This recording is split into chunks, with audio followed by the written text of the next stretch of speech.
Hey, it's Brock here from Rock Hill Farms, and today we're going to be testing out a new way to mill lumber. This is a product I've wanted to try for a long time, and I'm finally getting the opportunity. So I'll get it all set up and show you what I'm talking about.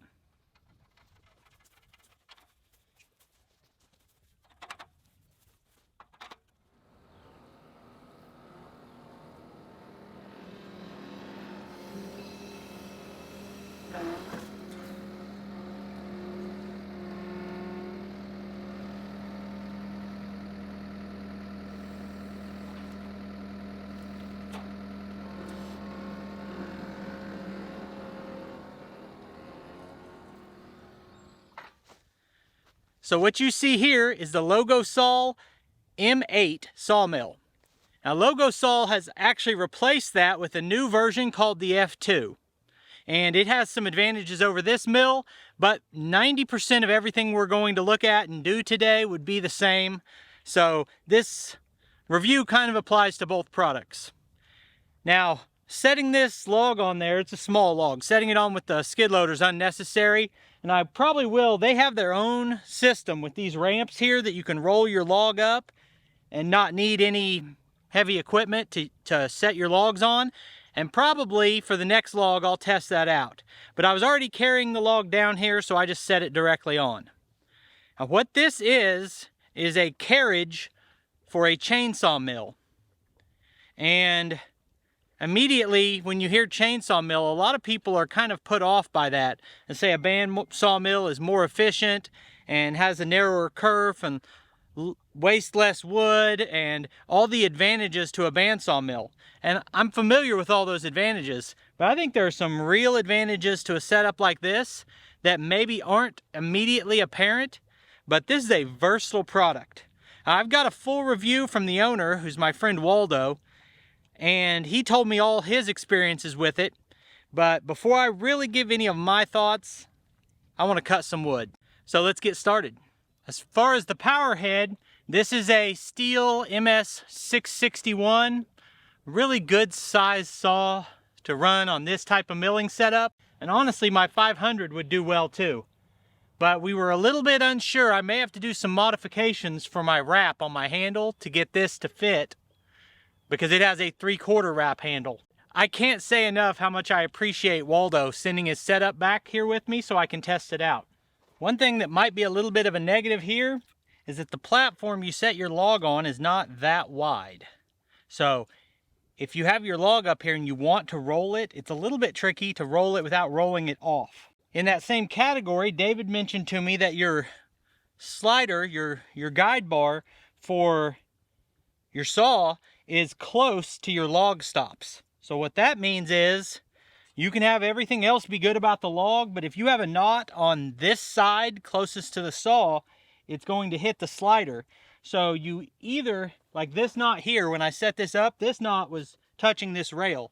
So I would either have to trim that knot off or roll the log to where that's up, down, or out. And so I rolled it up. Then we pull the log up against the stop. Now that we have the log in place, this is our clamping system. So this slides on, pushes up against the log, and then you push this clamp down. So actually, you push up against the log, tighten the side handle so that it doesn't move, and then push this clamp up, and it puts pressure on it. Now additionally, you can angle this, because like any other sawmill, you have to be careful that your cutting edge isn't going to hit your log stop. So now I've angled that down a little bit, tighten it down. Actually need to move the log a little bit. There's a little branch right where that stop is going to set, and it wasn't going to clamp right.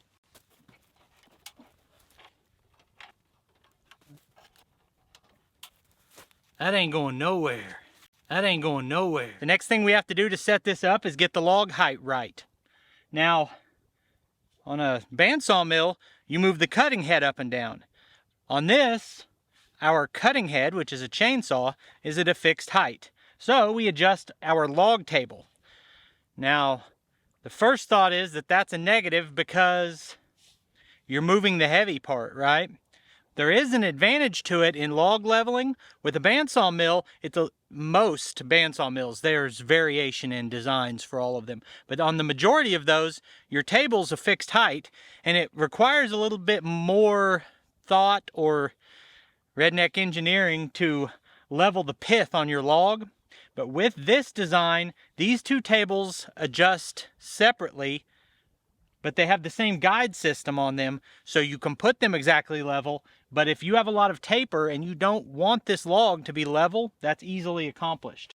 So we've got a release lever right here that lets the log come down, and we'll just turn that handle. So we've got a scale on the underside here with marks every 1/8 of an inch. And every time you hear that click, that means it's moved 1/8 of an inch. So now I'll go to the other end and set it to the same height, which is 10 1/8.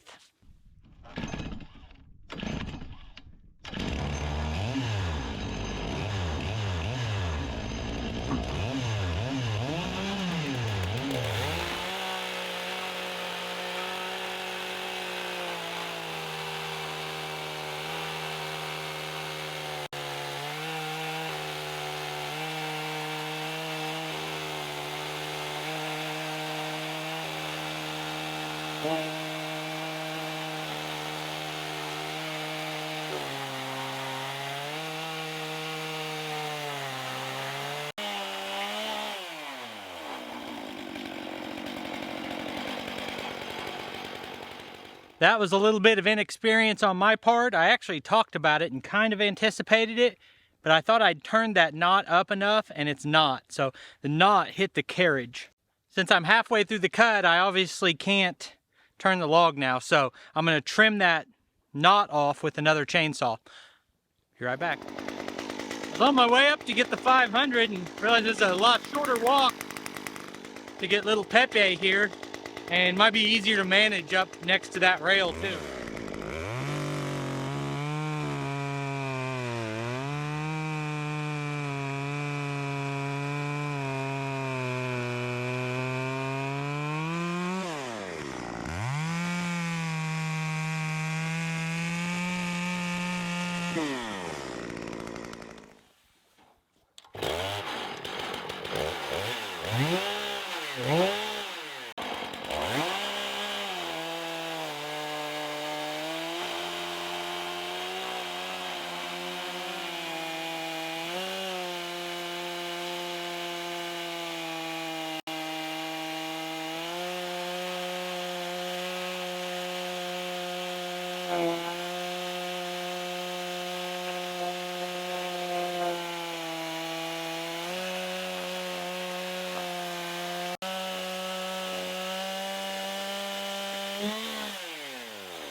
So we've got these log stops right here, and you're never going to cut those because that doesn't move and your rail doesn't move. And those pass about, let's see, 1/4 to 1/2 an inch below the saw. So you can pretty much use those to tell where your cut's going to be as you line your log up next to those rails. So now we'll just raise the log the same number of clicks on each side.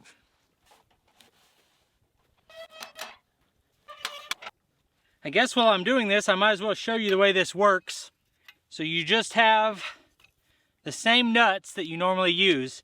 Now, if your chainsaw is a pro saw from steel, it will have captive nuts. And because of those captive nuts, actually I'm going to roll it up this way. Because of those captive nuts, you have to actually change the cover plate, because you need non-captive nuts. So what that means is that this plastic piece right here is not the one that came with this saw. And if you have a full wrap handle, you may need to take your handle apart if that's an option on your saw, or you may need to get a different handle. I'm going to try it, but just looking at it, it seems like my full wrap or 3/4 wrap handle on the 500 won't work with this.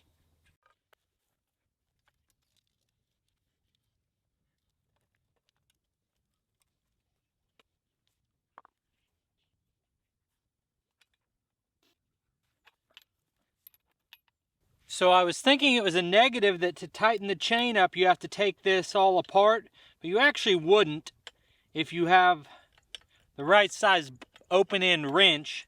You could get in here and take these loose, and you can access this screw from here, so you don't have to completely disassemble it. I'm also interested to see how many passes we get off of a good chain.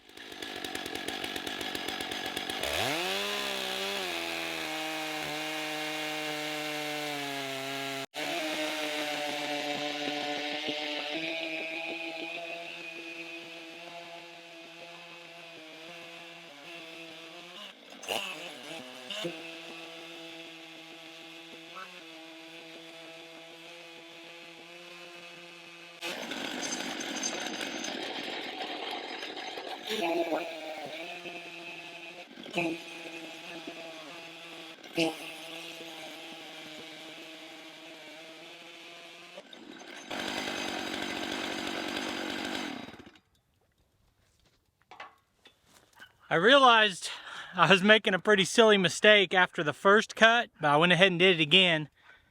Now, let me take some measurements, because I adjusted the height of the log by 1 inch. And that scale does not have a saw kerf built into it. And I'm not using the ultra narrow ripping chain that you can get from Logosol. I'm just using a regular chain. So I moved that log by 1 inch, and then I probably cut a good 3/8 of that inch off.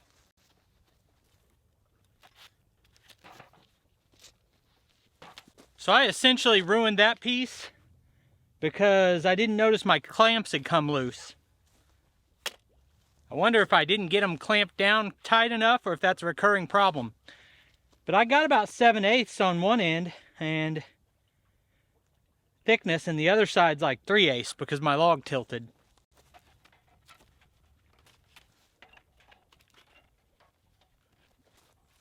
I literally think maybe I just didn't get the crank handle tight enough. And that's why I picked a log that wasn't especially valuable or a great log or anything, because first time using something, you're probably going to make mistakes. So now I'm going to take another really thin pass, because all I want to do is straighten it back up now.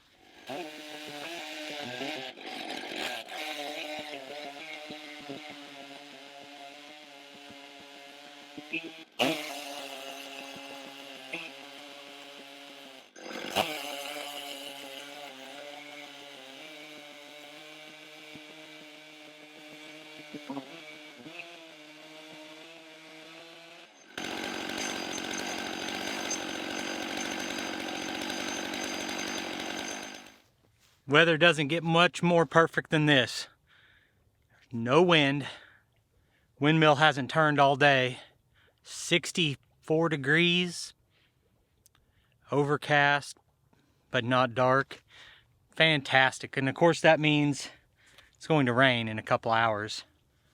Get a good rain today, and then it's supposed to cool off again into the 40s as a high temp the next couple days, but still can't complain. It's January.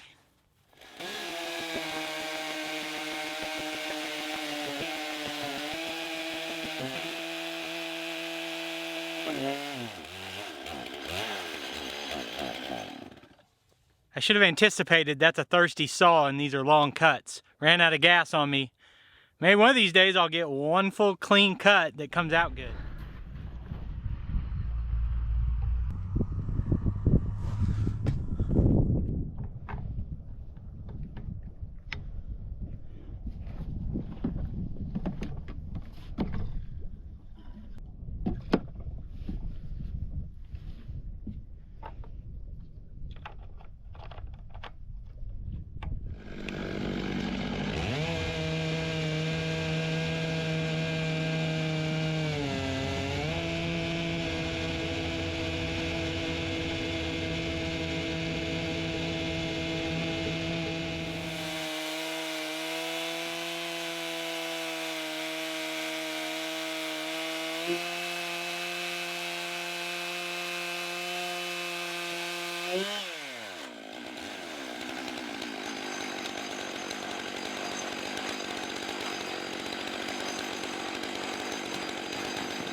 Thought maybe that was the trick to moving quicker, is just push it off. Didn't work exactly according to plan, but I did get a true 7/8 thick piece with 5 clicks minus the saw curve. So I think 6 clicks is going to give me just a hair over an inch, which will then be able to sand or plane down to a 1x. Not too shabby looking though. That's a good usable thickness. The live edge, I'll get good use out of that.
I made 5 cuts, and on 2 of the 5 cuts, clamps came loose. Now he sent me 2 different styles of clamps. I think I'll try the other ones. Feels like I'm not able to get enough clamping pressure on the thumb screw, and then the vibration is making that come loose. I'm going to call that operator error. But now what I have is a piece that's only about 4 inches thick and has a bow to it. It's not going to be very useful really for much. I'll probably chunk that piece up and turn it into firewood. And then these other pieces down here just need to go through the planer, except one of them is too bad. But the other ones, I've got some useful pieces here. Like I said, I had some struggles getting this to work, but I think a lot of it is operator error. Now, I'm going to go ahead and get all this cleaned up before this rain drops. And I'm going to be back to work with this thing in the next few days. I think I learned a lot from the first use, which is what normally happens. I can see a lot of definitive advantages to this saw, or this style of setup. I can see some disadvantages. I can also, there's a few things that it depends. I have to have a way to get that log lock down better, so I'm going to experiment with that. But I appreciate you taking time to watch today's video. I'll put links on the screen to a couple more of our videos, and I'll see you next time.